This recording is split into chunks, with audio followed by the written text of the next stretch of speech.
Edu, a Ponte mostrou uma outra cara, sim, no jogo, com a presença aí motivacional do João Brigatti. O resultado não foi bom, mas a Ponte saiu na frente, jogando fora de casa. Isso aconteceu só uma vez no campeonato, quando ela ganhou de 1-0 no finalzinho da partida contra o CRB, lá em Maceió. Hoje saiu na frente, continuou bem, recuou um pouco, é verdade, deu um pouco mais de espaço do que estava dando, até o momento em que fez o gol, para que o Vila Nova subisse as suas linhas. O gol da Ponte foi a 31 do primeiro tempo, mas a Ponte era melhor. O time guerreou, o time correu mais, o time dividiu mais, uma outra cara, sem dúvida nenhuma. E quando saiu à frente, mereceu o gol. Aí, ao recuar, trouxe o Vila Nova para cima, e aí falha coletiva, né? Uma bola absolutamente fácil, tranquila, uma bola óbvia de desarme, né? Pelo setor esquerdo de defesa, com o Roca, Heitor Roca, o lateral esquerdo da Ponte, que foi a novidade hoje, porque estava suspenso, o Gabriel Risso. Ele senta, né, para dar o carrinho, mas ele senta no tempo errado. E o jogador, quando bota o corpo no chão, quando deita ou quando senta para dar o carrinho, ele tem que definir ou a bola ou o adversário. Porque se ele tomar o drible, ele já está fora de combate, ele não tem recuperação. Se ele está em pé e dá o bote, ele ainda pode tentar virar e tentar se recuperar no lance. Agora, quando ele bota a bunda no chão, tchau Vasco.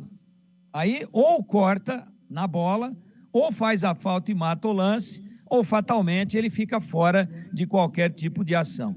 E foi isso que inocentemente, de uma maneira primária para um profissional de futebol, que fez o Heitor Roca. Vem o cruzamento, e aí o Matheus Silva, com quase 5 metros de altura, fica olhando. Não sai, não vai, fica sem ação, não consegue absolutamente nada e entra nas costas. Ele não tem reação. Ele não vai na bola, ele não salta, ele não sai 1 milímetro do chão. E aí o Alisson entra nas costas dele, muito mais baixo, e executa o Pedro Rocha, que nada pôde fazer, a queima-roupa. Esse foi o placar do primeiro tempo. 8 minutos depois, o Vila Nova empatou, a Ponte fez a 31, o Vila Nova fez a 39. O jogo se arrastou até o final, mas com o Vila Nova melhor nesse final de segundo tempo, de primeiro tempo.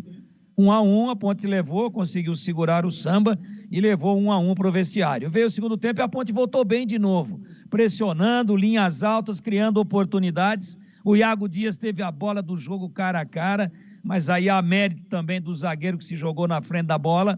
O Iago Dias chutou para fazer o gol. A Ponte melhor do que o Vila Nova, encurralando o Vila Nova dentro dos seus domínios. E aí o Iago Dias, que tecnicamente estava bem, estava lutando muito, perdeu a cabeça. Aí atitude de pouca inteligência, né? Pouca inteligência, vocês sabem o que eu estou dizendo, do Iago Dias. Claro, vai lá e chuta o Júnior Todinho no chão. Disputaram, se engalfinharam, sai de perto, pô, a Ponte está bem no jogo. E aí a Ponte ficou com 10, lutou, ainda tentou algumas estocadas, correu muito. Então eu gostei do comportamento do time, fora algumas individualidades que comprometeram. Emerson Santos muito mal no primeiro tempo, foi sacado. Matheus Silva, uma tragédia. Heitor Roca, uma tragédia. Renato não participou. Então, de 11, eu estou pensando 4 aqui que foram muito mal. Mas os demais foram bem, lutaram muito, mesmo os que tecnicamente jogaram mal. Correram, lutaram, né?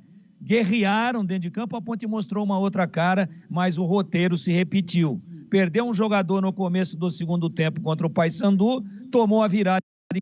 Perdeu o jogador no começo do segundo tempo, hoje tomou a virada fora de casa e a Ponte está com 1,5 pé na Série C do ano que vem, infelizmente, meu queridíssimo Edu Pinheiro. Muito obrigado, meu queridíssimo.